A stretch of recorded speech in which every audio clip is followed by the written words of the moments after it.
what they did. Just how it all made me feel. My name is Maya. I was 17 when all of this happened. Quiet. Kept to myself. The kind of girl who noticed everything but never said much. I was always the observer in the room. The one who stayed silent when everyone else talked over each other. I didn't have a ton of friends. I didn't go to parties. Honestly, most of the time, I didn't feel seen at all. Home was complicated. My mom, she worked a lot. Double shifts, always tired, always distracted. She used to be warm before the divorce. Before the late nights and the forced smiles. Now, it was like she was constantly trying to prove something. Like if she kept our house spotless and posted enough happy family pictures online, it would make up for all the cracks underneath. Then there was Gary, my stepfather. The man she married just under a year after splitting from my dad. Too soon, if you ask me. But she said he made her feel safe. That he was stable. Gary was the kind of guy who knew how to charm a room. He'd slap your back a little too hard, laugh a little too loud, tell jokes that made my skin crawl but had everyone else in stitches. At first, I thought I was being dramatic.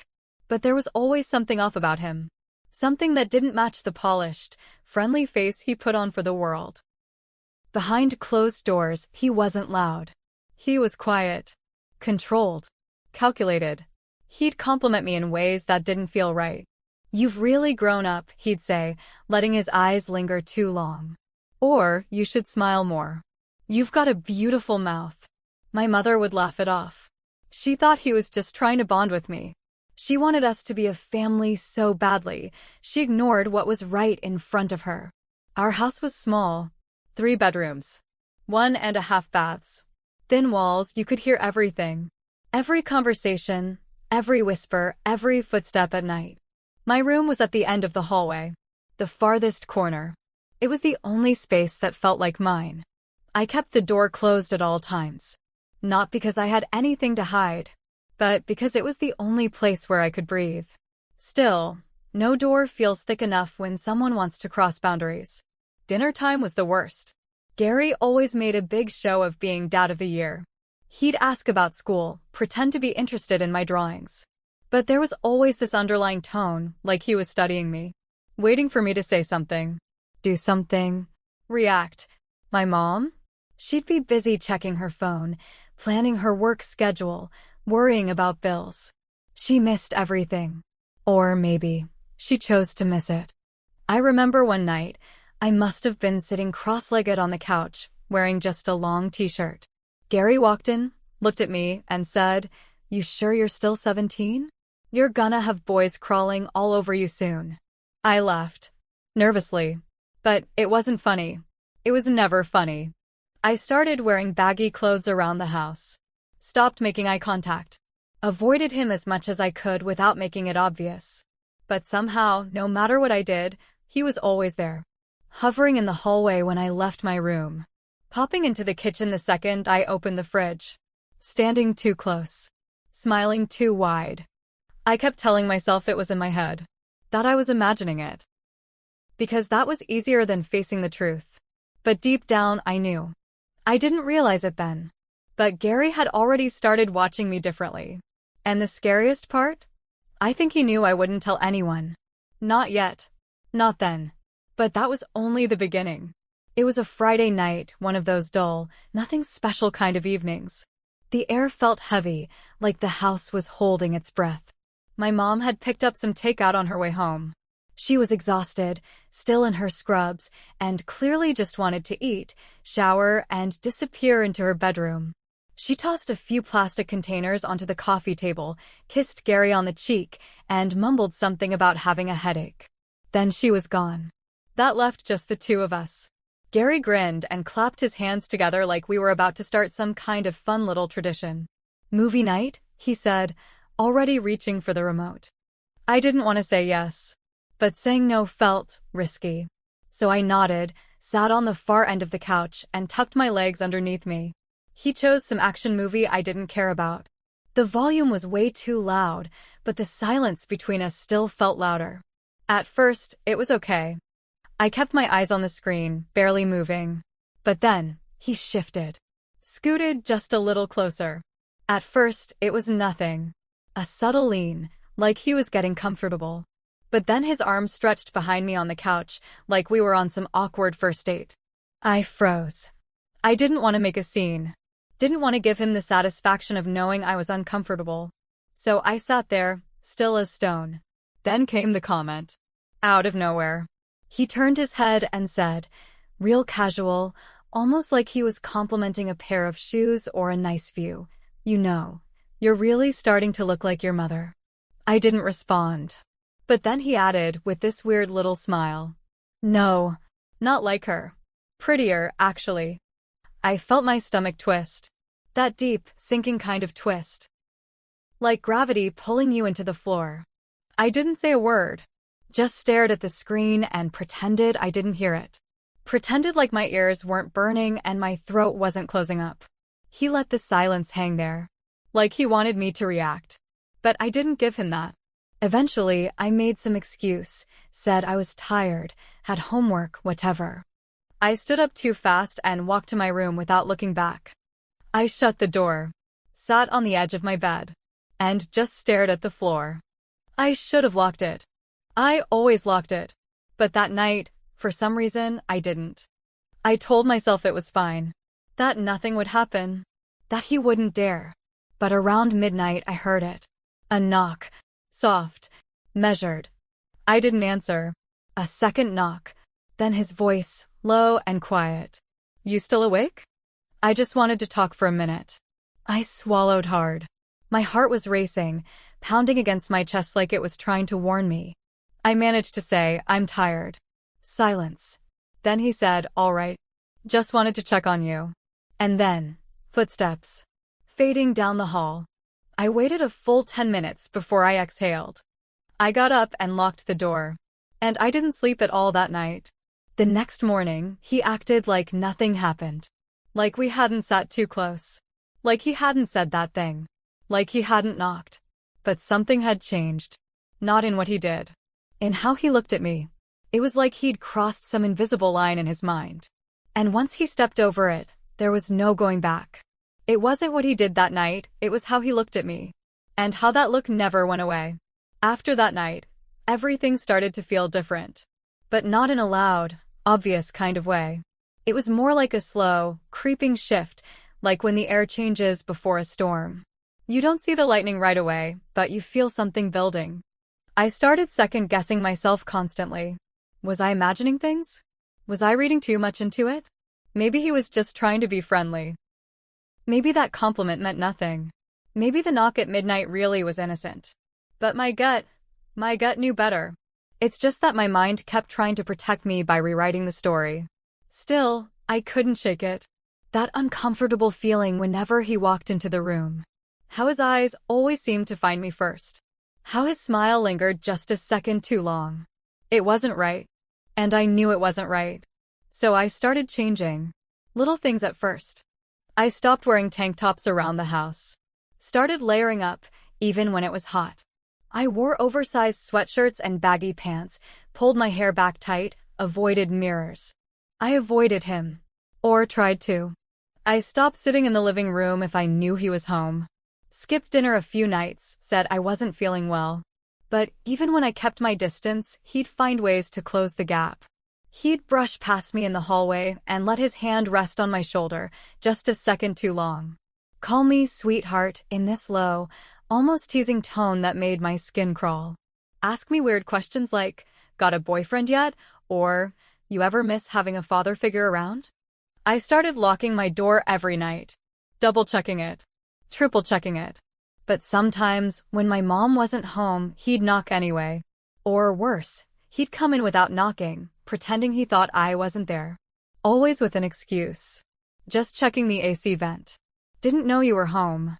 Looking for my charger. I'd sit there, holding my breath, feeling like I was shrinking into myself. Because even when he wasn't touching me, I felt violated. I wasn't used to being the center of anyone's attention. For most of my life, I felt invisible. And now, suddenly, I was seen, but not in the way I ever wanted. I craved connection. I wanted someone to care. But not like this. Not from him. There was no love in the way he looked at me, only possession. I started writing in my journal again.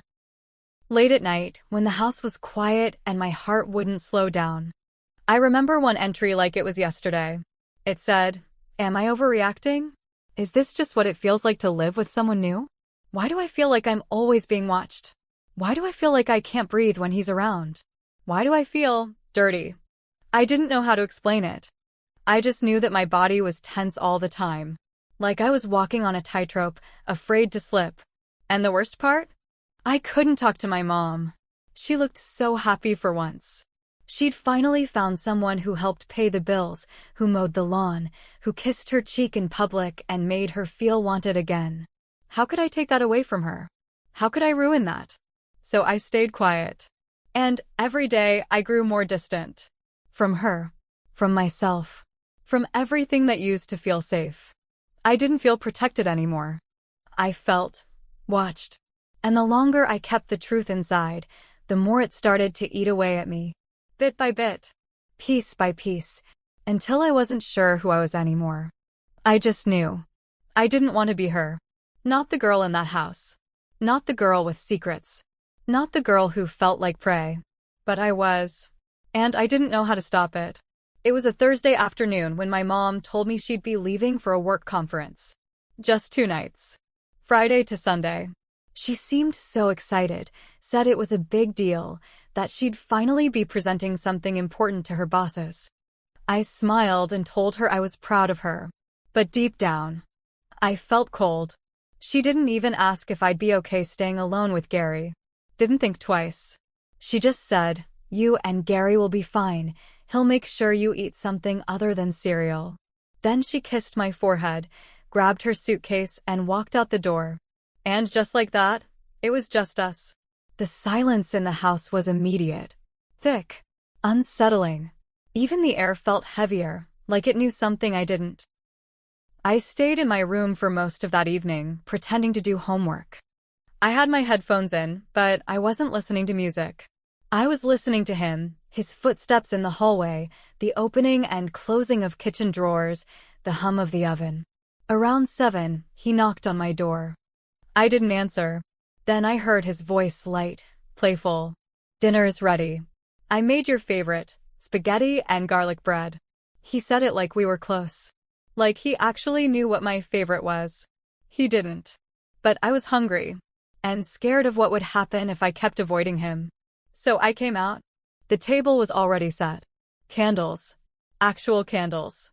Like this was some weird date night instead of a casual dinner. He smiled when he saw me. "You look nice," he said. I was wearing sweatpants and an old hoodie. I sat down and kept my eyes on my plate. He talked more than usual, asked about school, my classes, whether any boys were giving me attention. I forced a laugh and changed the subject. That's when he said it. "You know, we never get alone time. It's kinda nice, don't you think?" My stomach twisted. I barely ate. Every bite felt like it might come back up. He watched me the whole time. After dinner, I cleared my plate and tried to retreat to my room. But as I was walking away, he said, "Hey, don't go hiding in there all night. Come watch a movie with me." I shook my head. "I'm tired," I said. He followed me down the hall. "The living room TV isn't working, power strips fried or something. We can just use yours. I'll bring snacks." I stopped at my door. I really just want to sleep. But he was already walking past me, already pushing my door open. Like it was his room too. He sat on my bed, kicked off his shoes, and patted the spot next to him. "This'll be fun. Come on, you pick the movie." I stood there for a second, frozen. My heart was pounding in my chest so loud, I thought maybe he could hear it. But I didn't know what to do. So I sat down. At the edge. As far from him as I could get. He handed me the remote. I picked some random old comedy, something loud, distracting. He leaned back like he was settling in for the night. Then he started talking about how proud he was of me. How mature I'd become. How I handled myself like a woman. I felt like I was shrinking. At one point, he reached over and brushed my hair away from my face. Said there was something on my cheek. There wasn't. I didn't flinch. Didn't move. I just sat there, staring at the screen, barely breathing. Then, I decided to pretend I was falling asleep. I closed my eyes, slowed my breathing, and let my body go limp. It was the only escape I could think of. I thought he'd take the hint. Thought he'd get up and leave. But he didn't. I could hear him. His breathing changed. Slower, deeper. He was still there. Sitting close. So close I could feel the heat from his body. Every second felt like an hour. My skin was crawling. My fists were clenched under the blanket. I thought maybe if I stayed still long enough, he'd go. Eventually, I felt the bed shift. He stood up. Paused for a second. Then he walked out. I didn't open my eyes until I heard the door click shut. I lay there in the dark, heart racing, eyes wide open, staring at the ceiling. Too scared to cry. Too ashamed to speak. Too confused to move. I should have said something. I should have screamed. I should have told him to get out. But I didn't. I just stayed still. And from that night on, everything changed. I don't know what time it was. Maybe 2. Maybe 3 in the morning. But I remember waking up to this strange stillness. The kind that makes your skin tighten before your brain catches up. Then I heard it. The creak of the floorboards outside my room. Slow. Careful. And then, the door handle turned. My heart dropped. I'd forgotten to lock it. Again, the door opened just a crack. And in the sliver of hallway light, I saw him. Just standing there. Still. Then, his voice. Soft. Almost a whisper. Are you awake? I didn't answer. Maybe if I pretended to sleep again, he'd go away. Maybe he'd think I didn't hear. But the door opened wider.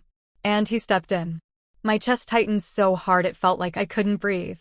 I was lying on my side, frozen, pretending to be asleep, just like before. But he didn't stop at the doorway this time. He walked over and sat on the edge of my bed. Like it was normal. Like he belonged there. He placed his hand on my arm. Gentle, but deliberate. You okay? He said. I just wanted to check on you. I didn't move. Didn't breathe. I kept my eyes shut, praying he'd leave. But then he said something I'll never forget. You're so mature for your age. His hand slid just slightly, brushing down to my wrist. Like he was testing something. Like he was waiting to see if I'd stop him. And I did. Not with force. Not with a scream. But with a whisper. Please leave. He went quiet. Just sat there. Breathing. Then finally, he stood up. I still couldn't bring myself to open my eyes. I listened to his footsteps as he walked out. And when the door closed behind him, I threw the blanket off, ran to it, and locked it with shaking hands. I slid down to the floor and sat there, knees pulled to my chest, trembling so hard I thought my bones might break. I stayed there for hours, afraid to move, afraid to sleep, afraid of what I had just let happen. It wasn't that he touched me. Not really. It was the way he did it. Like he knew. Like he was sure I wouldn't stop him. Like he believed I was his. And the terrifying thing is, he wasn't wrong. Because I didn't stop him. I didn't scream. I didn't run. I froze. And in that moment, I hated myself for it. I hated the silence in my own throat. I hated the confusion in my head. I hated the fear that made me feel like a prisoner in my own skin. That was the moment I knew I wasn't safe anymore. Not in that house. Not with him. And the worst part? I wasn't sure if anyone would believe me even if I told them. Because monsters like Gary, they don't come with sharp teeth or growls. They come with soft words. And hands that linger. And lies wrapped in affection. That night changed everything. And I didn't even know how deep the damage went. Not yet. The next morning, I didn't leave my room. Not for breakfast. Not to say good morning. Not for anything. I stayed curled under my blanket, staring at the wall like it could somehow swallow me up. I heard Gary moving around the house. The clink of dishes. The sound of the TV. His fake, cheerful humming drifting down the hallway like nothing had happened. Like he hadn't sat on my bed in the dark. Like he hadn't touched me. Like he hadn't said the things he said. When I finally got up, I waited until I heard him step into the backyard before I crept out to grab something to eat. I made a peanut butter sandwich in silence. My hands were shaking the whole time. I felt like a ghost. Like someone else was moving my arms for me. After that, I made a decision. I wouldn't be in the same room with him. Not for a second. Not if I could help it. I started eating all my meals in my room. Told them I had a lot of homework. That I wasn't hungry. That I was just tired. Gary never questioned it. He just smiled that same smile. That smug, knowing smile. And said, "Teenagers. Always hiding away." But I could feel it. He was watching me more. Every time I walked from my room to the bathroom. Every time I came home from school. Even if he didn't say anything, his eyes always found me. Like he was waiting. Waiting for what, I don't know. When my mom came back from her trip, I thought maybe things would go back to normal. But they didn't. Because I wasn't normal anymore. I was quiet. Withdrawn. Barely spoke at dinner. Didn't sit on the couch. Didn't laugh at her stories. She started noticing. At first, it was subtle.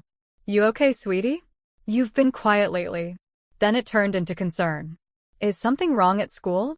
Did you and one of your friends have a falling out?" I shook my head every time. Told her I was fine. That it was just stress. That I wasn't sleeping well. But what I really wanted to say was, "Mom, he came into my room at night. Mom, he touched me. Mom, please look at me and see what's happening." But I couldn't say it. Because the words felt too heavy. Because I was scared she wouldn't believe me. Because she looked happy for the first time in years. And I couldn't be the reason that fell apart. So I stayed quiet. And I started slipping. I stopped turning in assignments. Started skipping school on days when I couldn't bring myself to fake a smile. My grades dropped. My teachers noticed. One even called my mom. She asked me about it, her face all worry and disappointment. And I just shrugged. "I'm fine." But I wasn't. I was unraveling. And I felt like no one could see it. Until one afternoon, I found myself in the art room after school. It was empty. I didn't want to go home. Didn't want to face him.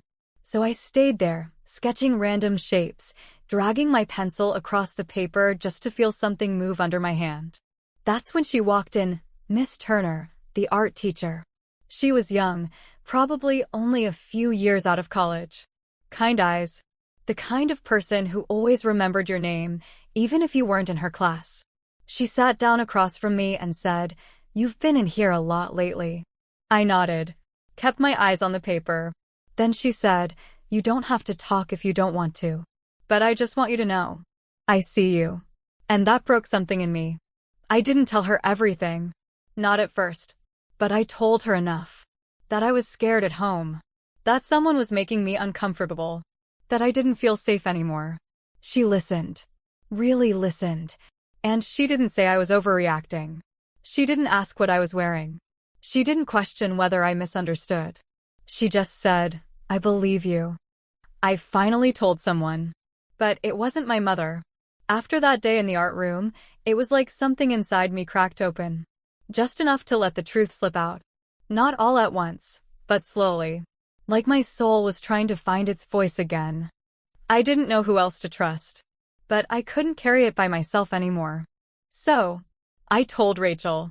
She wasn't even my closest friend, really. But her older sister, Nina, she was 23, in college, studying social work. She always made me feel safe. She had this calm energy, like nothing you could say would scare her off. I asked Rachel one afternoon if Nina was home. She gave me this weird look but nodded. I walked into Nina's room and sat on her floor. Didn't even ask permission. I think she knew something was off immediately. She closed her laptop, sat on the rug beside me, and said, "Talk to me." And I did. I told her everything. Not just what happened that night, but everything leading up to it. The comments. The looks. The way he'd touched my arm. The night he sat on my bed while I pretended to sleep. And when I was done, when I was trembling, biting my lips so hard it almost bled, she didn't look shocked. She didn't look confused. She looked angry. But not at me. She said, "That's not okay. That's not your fault. You didn't do anything wrong. And I started crying. Like, ugly crying. Because until that moment, no one had said those words to me. She didn't hesitate. She asked if I felt safe going home. I shook my head. The next day, she went with me to the school counselor. That part was hard. Even harder than telling Nina. Because when you say the words out loud in front of someone official, it becomes real. I was terrified. Was it too late? Was it too vague? Would they say it wasn't serious enough? That nothing really happened? The counselor, Mrs. Lewis, was kind. She listened without interrupting. She asked gentle questions. She wrote things down. And at the end, she said something I'll never forget. You're incredibly brave. I'm proud of you for speaking up. Then she explained what would happen next. She was a mandated reporter. That meant she had to report it. To Child Protective Services. Everything after that felt like a blur. Phone calls. Paperwork. Meetings. They asked if I had somewhere else I could stay for a little while. I said yes. Nina offered her couch. Her parents were supportive. They didn't ask too many questions. They just opened their home. And for a few days, I breathed easier. For the first time in weeks, I could sleep through the night without checking the lock 5 times. But then came the part one was dreading the most. They contacted my mom. She came into the counselor's office after work. Still in her heels, phone in hand, all rushed and flustered. And the moment they told her why she was there, everything in her face changed. She didn't cry. She didn't hug me. She didn't even ask if I was okay. She looked straight at me and said, "What is this? What kind of story are you telling?" The counselor tried to intervene, but my mom raised her hand and said, "No. I want to hear